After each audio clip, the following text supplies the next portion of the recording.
आईब अध्याय 11 एथिरे नामाथिय सोफर उत्तर करी कहिला, एते कथार कि किछि उत्तर दियाजिब नाही ओ बकुआ लोक कौन निर्दोष गणाजिब? तुम्भर दर्प कौन लोकमानकु नीरव करिब?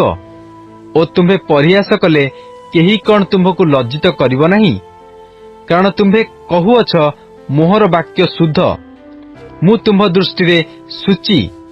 मात्र आहा, जेबे परमेश्वर कथा कहन्ते ओ तुम्भ प्रतिकूल रे आपणा ओष्ठाधर फिटान्ते, पुणी ज्ञानर निगूढ़ तत्व अर्थात तहिर बहुविध फलदायक कर्मण्यता तुम्भकु ज्ञात करान्ते, एहेतु जान जे परमेश्वर तुम्भ अपराध अपेक्षा उणा परिशोध तुम्भटारु नेउअछन्ति।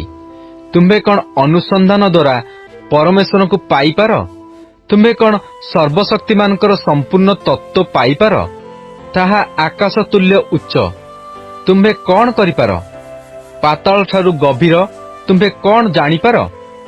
तहिर परिमाण पृथ्वी अपेक्षा दीर्घ और समुद्र अपेक्षा प्रशस्त। जेबे से चाली जाती और बंद करती और विचार सभा को डाकती, तेबे किए ताहांकु बारण करिपारे? कारण से असार लोकों को जानती, से आलोचना न करी ही अधर्म देखती। मात्र असार मनुष्य बुद्धिविहीन, हाँ वन्य गर्दभ शावक तुल्य मनुष्य जात अटे। जेबे तुम्हें यथार्थ रूपे अपना अंतकरण सुस्थिर करी ताहांक आड़े अपना हस्त विस्तार कर, जेबे तुम्भ हस्तरे अधर्म थाए ताहा दूर करी दियो और अधर्म को तुम्भ तंबुरे बास करियाकु न दियो। तेबे तुम्भे निश्चय कलंक रहित होई अपना मुख टेकिब, आउरी तुम्भे सुस्थिर हेब और भय करिब नाही। तुम्भे अपना दुख पासरी पकाइब, बहीगला जलतुल्य ताहा स्मरण करिब। तुम्भर जीवन मध्याह्न अपेक्षा निर्मल हेब, अंधकार थिले हे ताहा प्रभात तुल्य हेब। पुणी भरोसा थिबारु तुम्भे निर्विघ्न रे रहिब, आहुरी तुम्भे अपना चतुर्दिग अन्वेषण करी निरापदरे विश्राम करिब। मध्य तुम्भे शयन कले केही तुम्भकु भीत करिब नाही, बरंच अनेके तुम्भ निकटरे निवेदन करिबे।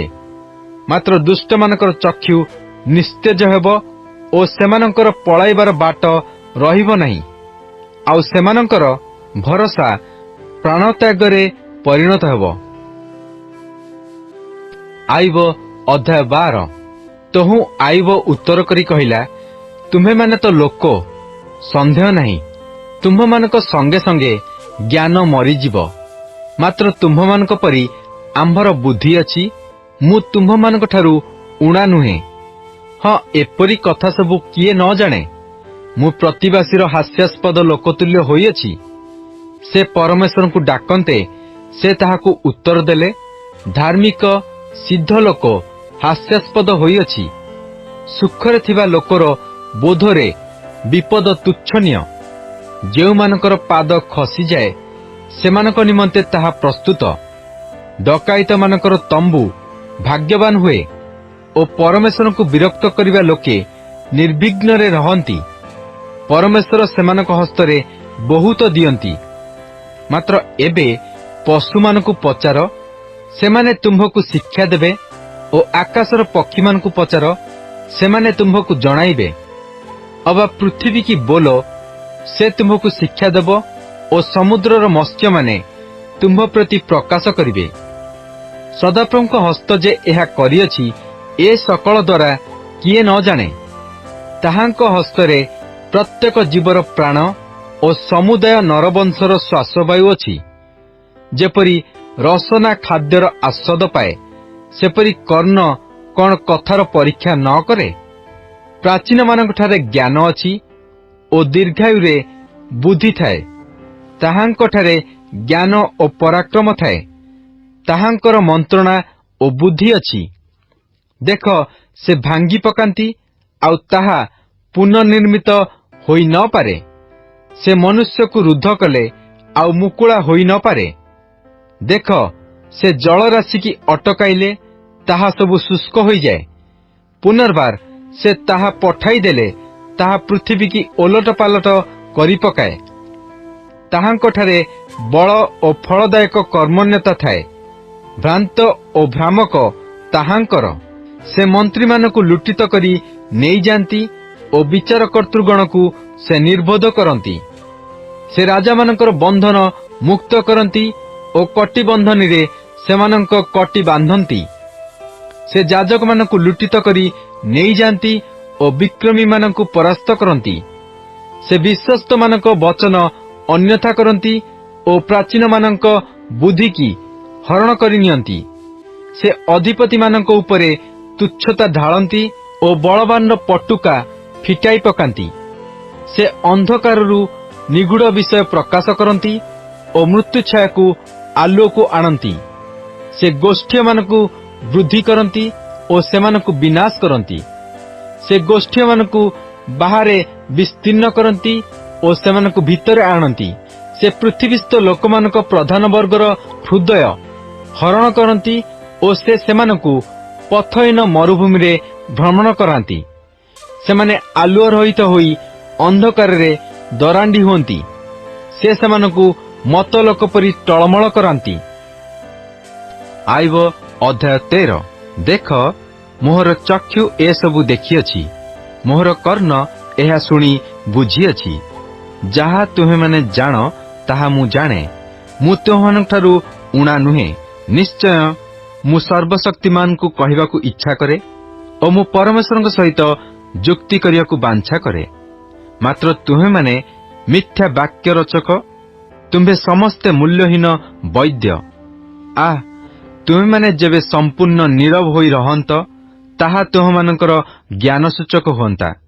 ଏବେ ମୋହର ଯୁକ୍ତି ଶୁଣ ଓ ମୋର ଓଷ୍ଠାଧରର ପ୍ରତିବାଦରେ କର୍ଣ୍ଣପାତ କର। ତୁମେମାନେ କଣ ପରମେଶ୍ୱରଙ୍କ ପକ୍ଷରେ ଅନ୍ୟାୟ କଥା କହିବ ଓ ତାହାଙ୍କ ପକ୍ଷରେ ପ୍ରବଞ୍ଚନା ବାକ୍ୟ କହିବ?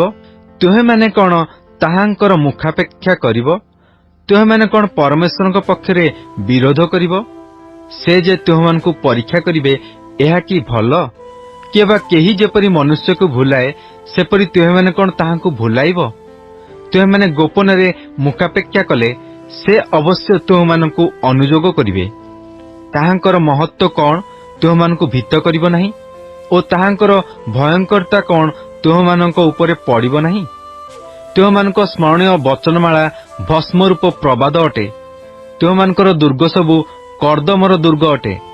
ତୁମେମାନେ ନୀରବ ହୁଅ, ମୋତେ ଛାଡ଼, ମୁଁ କଥା କହିବି ତହିଁରେ ମୋହର ଯାହା ହେବ ହେଉ।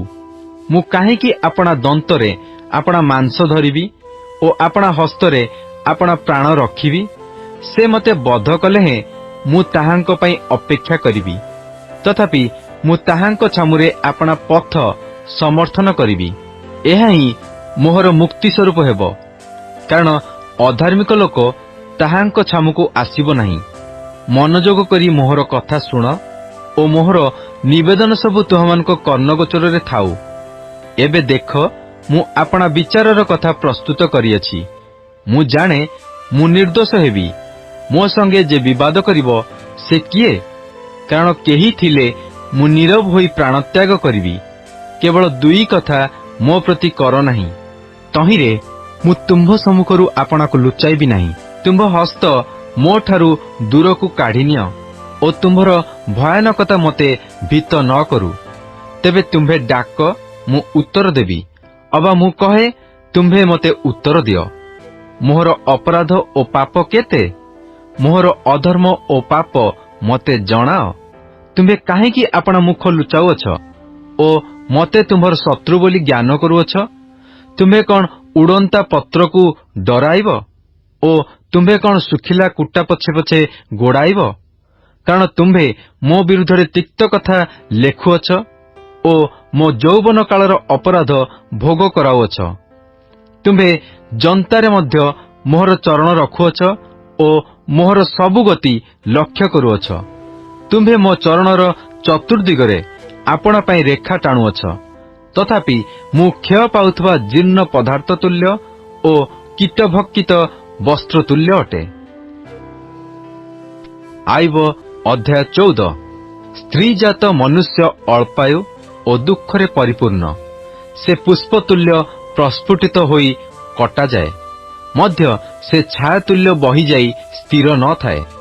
ଆଉ ତୁମ୍ଭେ ଏପରି ଜଣକ ଉପରେ କଣ ଆପଣା ଦୃଷ୍ଟି ରଖୁଅଛ ଓ ଆପଣା ନିକଟକୁ ବିଚାରାର୍ଥେ କଣ ମୋତେ ଆଣୁଅଛ? ଅଶୁଚି ବସ୍ତୁରୁ ଶୁଚି ବସ୍ତୁ କିଏ ଉତ୍ପନ୍ନ କରିପାରେ? ଜଣେ ନାହିଁ।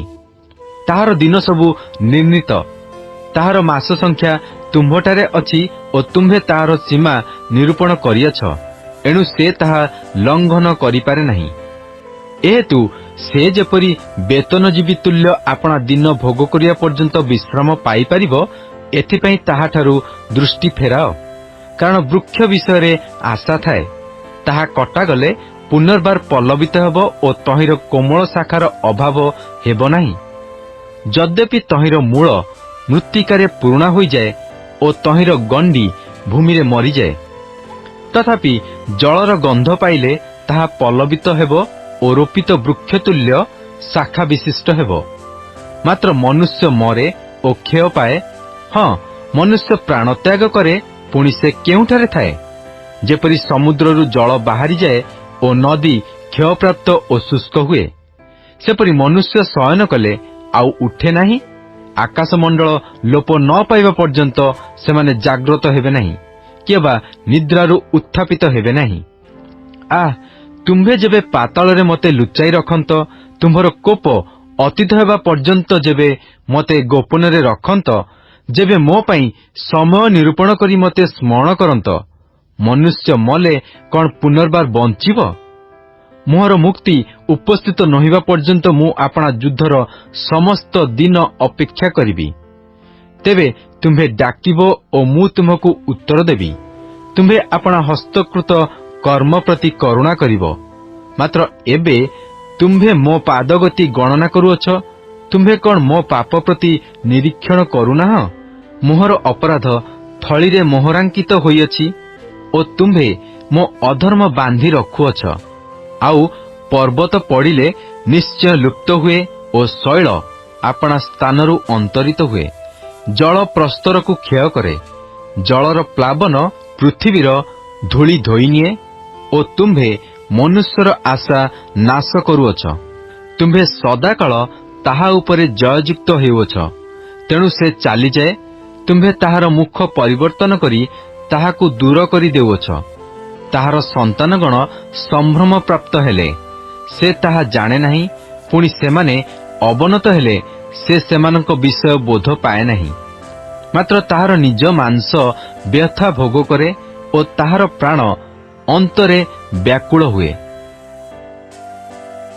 ଆଇବ ଅଧ୍ୟାୟ 15।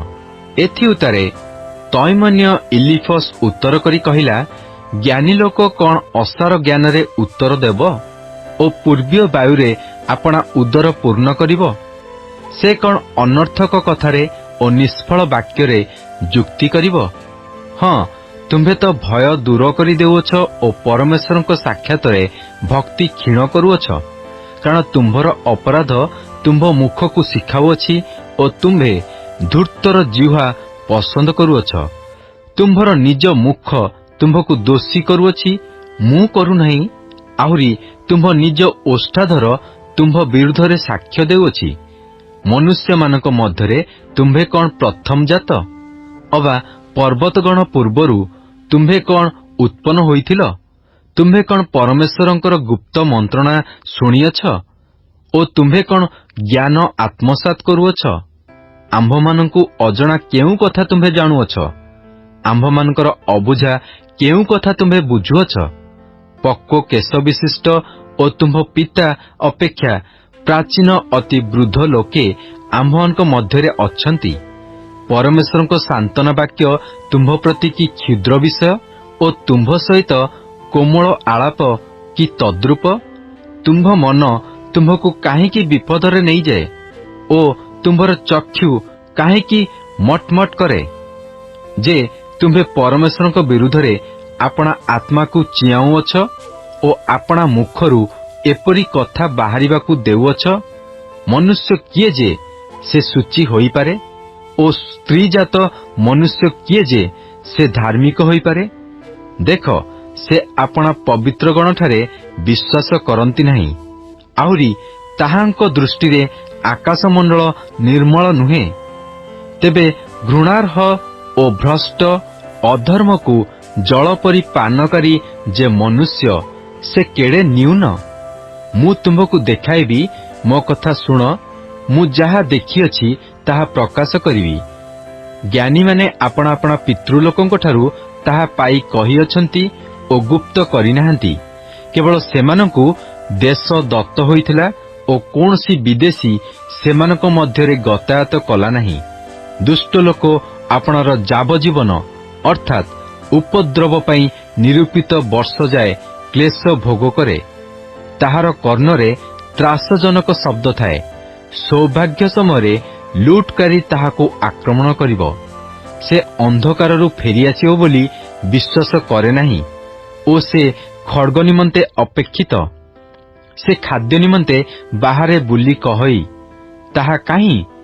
ଅନ୍ଧକାରର ଦିନ ତାହାର ସନ୍ନିକଟ ବୋଲି ସେ ଜାଣେ। ସଙ୍କଟ ଓ ମନସ୍ତାପ ତାହାକୁ ଭୀତ କରେ। ଯୁଦ୍ଧାର୍ଥେ ସସଜ ରାଜାତୁଲ୍ୟ ତାହାକୁ ପରାସ୍ତ କରେ। କାରଣ ସେ ପରମେଶ୍ୱରଙ୍କ ବିରୁଦ୍ଧରେ ଆପଣା ହସ୍ତ ବିସ୍ତାର କରିଅଛି ଓ ସର୍ବଶକ୍ତିମାନଙ୍କ ପ୍ରତିକୂଳରେ ଗର୍ବାଚରଣ କରୁଅଛି। ସେ ଶକ୍ତଗ୍ରୀବ ହୋଇ ଆପଣା ଢାଲର ସ୍ଥୂଳ ଅଂଶ ଦେଖାଇ ତାହାଙ୍କ ଉପରକୁ ଦୌଡ଼େ। ସେ ଆପଣା ମେଦରେ ଆପଣା ମୁଖ ଆଚ୍ଛାଦନ କଲା ଓ କଟିଦେଶ ହୃଷ୍ଟପୁଷ୍ଟ କଲା। ଆଉ ସେ ଉଜାଡ଼ ନଗରରେ ନିବାସୀ ରହିତ ଓ ଢିପି ହେବାକୁ ଉଦ୍ୟତ ଗୃହରେ ବାସ କଲା। ଏଣୁ ସେ ଧନବାନ ହେବ ନାହିଁ, ଅବା ତାହାର ସମ୍ପତ୍ତି ସ୍ଥାୟୀ ହେବ ନାହିଁ, କି ଅବା ସେମାନଙ୍କର ଉତ୍ପନ୍ନ ଫଳ ଭୂମିକି ଓହଳିବ ନାହିଁ। ସେ ଅନ୍ଧକାରରୁ ପ୍ରସ୍ଥାନ କରିବ ନାହିଁ। ଅଗ୍ନିଶିଖା ତାହାର ଶାଖା ଶୁଷ୍କ କରିବ ଓ ସେ ତାହାଙ୍କ ମୁଖର ନିଶ୍ୱାସରେ ଉଡ଼ିଯିବ। ସେ ଆପଣାକୁ ଭ୍ରାନ୍ତ କରି ଅସାରତାରେ ବିଶ୍ୱାସ ନ କରୁ, କାରଣ ଅସାରତା ହିଁ ତାହାର ପୁରସ୍କାର ହେବ। ତାହା ଆପଣା ସମୟ ପୂର୍ବେ ଶେଷ ପାଇବ ଓ ତାହାର ଶାଖା ସତେଜ ହେବ ନାହିଁ। ସେ ଦ୍ରାକ୍ଷାଲତା ନ୍ୟାୟ ଆପଣା ଅପକ୍ୱ ଫଳ ଝାଡ଼ି ପକାଇବ ଓ ଜିତବୃକ୍ଷ ନ୍ୟାୟ ଆପଣା ଫୁଲ ପକାଇଦେବ। କାରଣ ଅଧାର୍ମିକମାନଙ୍କ ସଙ୍ଗୀ ଦଳ ଅଫଳ ହେବେ ଓ ଅଗ୍ନି ଲାଞ୍ଚର ତମ୍ବୁ ସବୁ ଗ୍ରାସ କରିବ। ସେମାନେ ଅନିଷ୍ଟ ଗର୍ଭଧାରଣ କରି ଅଧର୍ମ ପ୍ରସବ କରନ୍ତି ଓ ସେମାନଙ୍କ ଉଦର ପ୍ରତାରଣା ପ୍ରସ୍ତୁତ କରେ। ଆୟୁବ ଅଧ୍ୟାୟ 16। ଏଥିରେ ଆୟୁବ ଉତ୍ତର କରି କହିଲା, ମୁଁ ଏପରି ଅନେକ କଥା ଶୁଣିଅଛି। ତୁମ୍ଭେ ସମସ୍ତେ ଦୁଃଖଦାୟକ ସାନ୍ତ୍ୱନାକାରୀ ଅଟ। ଅସାର କଥାର କି ଶେଷ ଥାଏ? ଉତ୍ତର ଦେବା ପାଇଁ ତୁମ୍ଭକୁ କେଉଁ କଥା ଉତ୍ତେଜିତ କରୁଅଛି? ମୁଁ ମଧ୍ୟ ତୁମମାନଙ୍କ ପରି କହିପାରନ୍ତି। ଯେବେ ତୁମମାନଙ୍କ ପ୍ରାଣ ମୋର ପ୍ରାଣର ଅବସ୍ଥାରେ ଥାଆନ୍ତା, ତେବେ ମୁଁ ତୁମମାନଙ୍କ ବିରୁଦ୍ଧରେ ବାକ୍ୟମାଳା ଏକତ୍ର ଖଞ୍ଜି ପାରନ୍ତି ଓ ତୁମମାନଙ୍କ ପ୍ରତି ଆପଣା ମୁଣ୍ଡ ହଲାଇ ପାରନ୍ତି। ମାତ୍ର ମୁଁ ଆପଣା ମୁଖରେ ତୁମମାନଙ୍କୁ ସବଳ କରନ୍ତି ଓ ମୋ ଓଷ୍ଠାଧରର ସାନ୍ତ୍ୱନା ତୁମମାନଙ୍କ ଦୁଃଖରେ ଉପଶମ କରନ୍ତା। ମୁଁ କଥା କହିଲେ ମୋ ଦୁଃଖର ଉପଶମ ହେଉନାହିଁ। ମୁଁ ନୀରବ ହେଲେ କି ମୋହର ଆରାମ ହୁଏ? ମାତ୍ର ସେ ଏବେ ମୋତେ କ୍ଳାନ୍ତ କରିଅଛନ୍ତି। ତୁମ୍ଭେ ମୋହର ସକଳ ସଙ୍ଗୀ ଦଳ ଶୂନ୍ୟ କରିଅଛ। ପୁଣି ତୁମ୍ଭେ ମୋତେ ଦୃଢ଼ କରି ଧରିଅଛ। ଏହା ମୋର ପ୍ରତିକୂଳରେ ସାକ୍ଷୀ ହୁଏ। ଆଉ ମୋ କ୍ଷୀଣତା ମୋ ପ୍ରତିକୂଳରେ ଉଠି ମୋ ମୁଖ ଆଗରେ ସାକ୍ଷ୍ୟ ଦିଏ। ସେ ନିଜ କୋପରେ ମୋତେ ବିଦୀର୍ଣ୍ଣ ଓ ତାଡ଼ନା କରିଅଛନ୍ତି। ସେ ମୋ ଉପରେ ଦନ୍ତ କଡ଼ମଡ଼ କରିଅଛନ୍ତି। ମୋହର ବିପକ୍ଷ ମୋ ଉପରେ ଆପଣା ଚକ୍ଷୁ ତୀବ୍ର କରିଅଛି। ସେମାନେ ମୋ ଉପରେ ଆପଣା ଆପଣା ମୁଖ ମେଲା କରିଅଛନ୍ତି। ସେମାନେ ଧିକ୍କାର ପୂର୍ବକ ମୋ ଗାଲରେ ମାରିଅଛନ୍ତି। ସେମାନେ ମୋ ବିରୁଦ୍ଧରେ ଏକତ୍ରିତ ହୁଅନ୍ତି। ପରମେଶ୍ୱର ମୋତେ ଅଧାର୍ମିକମାନଙ୍କ ନିକଟରେ ସମର୍ପଣ କରନ୍ତି ଓ ମୋତେ ଦୁଷ୍ଟମାନଙ୍କ ହସ୍ତରେ ପକାଇ ଦିଅନ୍ତି। ମୁଁ ଆରାମରେ ଥିଲି, ସେ ମୋତେ ଭଗ୍ନ କଲେ। ହଁ, ମୋ ବେକ ଧରି ମୋତେ କଚାଡ଼ି ଖଣ୍ଡ ଖଣ୍ଡ କରିଅଛନ୍ତି ମଧ୍ୟ ସେ ମୋତେ ଆପଣାର ଲକ୍ଷ୍ୟ ରୂପେ ସ୍ଥାପନ କରିଅଛନ୍ତି। ତାହାଙ୍କ ଧନୁର୍ଦ୍ଧରମାନେ ମୋତେ ଚାରିଆଡ଼େ ଘେରିଅଛନ୍ତି। ସେ ମୋହର ଯକୃତ୍ ବିଦୀର୍ଣ୍ଣ କରନ୍ତି ଓ ଦୟା କରନ୍ତି ନାହିଁ। ସେ ମୋହର ପିତ୍ତ ଭୂମିରେ ଢାଳନ୍ତି। ସେ ମୋତେ ଭାଙ୍ଗି ଭାଙ୍ଗି ଭାଙ୍ଗି ପକାନ୍ତି। ସେ ବୀର ପରି ମୋର ଉପରକୁ ଧାଇଁ ଆସନ୍ତି। ମୁଁ ଆପଣା ଚର୍ମ ଉପରେ ଅଖା ସିଇଁ ଅଛି ଓ ଆପଣା ଶୃଙ୍ଗ ଧୂଳିରେ ରଖିଅଛି।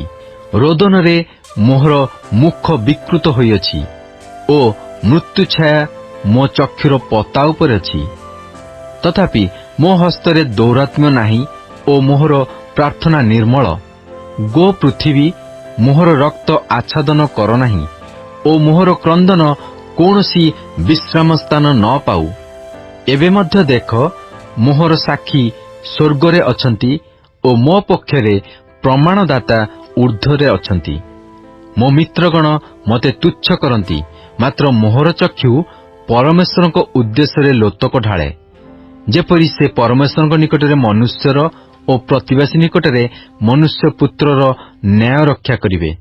କାରଣ ଅଳ୍ପ ବର୍ଷ ଗତ ହେଲେ ଯେଉଁ ପଥରେ ଯାଇ ମୁଁ ଫେରି ଆସିବି ନାହିଁ, ସେହି ପଥରେ ମୁଁ ଯିବି। ଆଇବ ଅଧ୍ୟାୟ 17। ମୋହର ପ୍ରାଣ କ୍ଷୟ ପାଉଅଛି ଓ ମୋହର ଦିନ ଅବସାନ ହେଉଅଛି। ମୋ ନିମନ୍ତେ କବର ପ୍ରସ୍ତୁତ ଅଛି। ନିଶ୍ଚୟ ପରିହାସକମାନେ ମୋ ନିକଟରେ ଅଛନ୍ତି ଓ ସେମାନଙ୍କ ବିରୋଧ ମୋ ଚକ୍ଷୁଗୋଚରରେ ଅଛି। ବିନୟ କରୁଅଛି, ପ୍ରତିନିଧି ଦିଅ। ଆପଣା ନିକଟରେ ଆପେ ମୋ ପାଇଁ ଲଗା ହୁଏ, ଆଉ କିଏ ମୋ ହାତରେ ହାତ ଦେବ? କାରଣ ତୁମ୍ଭେ ସେମାନଙ୍କ ଅନ୍ତଃକରଣକୁ ବୁଦ୍ଧିରୁ ଗୁପ୍ତ କରିଅଛ। ଏହେତୁ ତୁମ୍ଭେ ସେମାନଙ୍କୁ ଉନ୍ନତ କରିବ ନାହିଁ। ଯେ ଆପଣା ମିତ୍ରଗଣକୁ ଲୁଟ୍ ରୂପେ ସମର୍ପଣ କରେ, ତାହାର ସନ୍ତାନଗଣର ଚକ୍ଷୁ ନିସ୍ତେଜ ହେବ। ମଧ୍ୟ ସେ ମୋତେ ଲୋକମାନଙ୍କର ହାସ୍ୟାସ୍ପଦ କରିଅଛନ୍ତି। ମୁଁ ପ୍ରକାଶରେ ଘୃଣାପାତ୍ର ହୋଇଅଛି। ଦୁଃଖ ସକାଶୁ ମଧ୍ୟ ମୋର ଚକ୍ଷୁ କ୍ଷୀଣ ହୋଇଅଛି ଓ ମୋହର ସର୍ବାଙ୍ଗ ଛାୟାତୁଲ୍ୟ ହୋଇଅଛି। ସରଳ ଲୋକେ ଏଥିରେ ଚମତ୍କୃତ ହେବେ ଓ ନିର୍ଦ୍ଦୋଷ ଲୋକ ଅଧାର୍ମିକ ବିରୁଦ୍ଧରେ ଆପଣାକୁ ଉତ୍ତେଜିତ କରିବ। ତଥାପି ଧାର୍ମିକ ଆପଣା ମାର୍ଗ ଦୃଢ଼ କରି ଧରିବ ଓ ସୂଚିହସ୍ତ ଲୋକ ଆହୁରି ଆହୁରି ବଳବାନ ହେବ। ମାତ୍ର ତୁମ୍ଭେ ସମସ୍ତେ ଏବେ ଫେରିଆସ।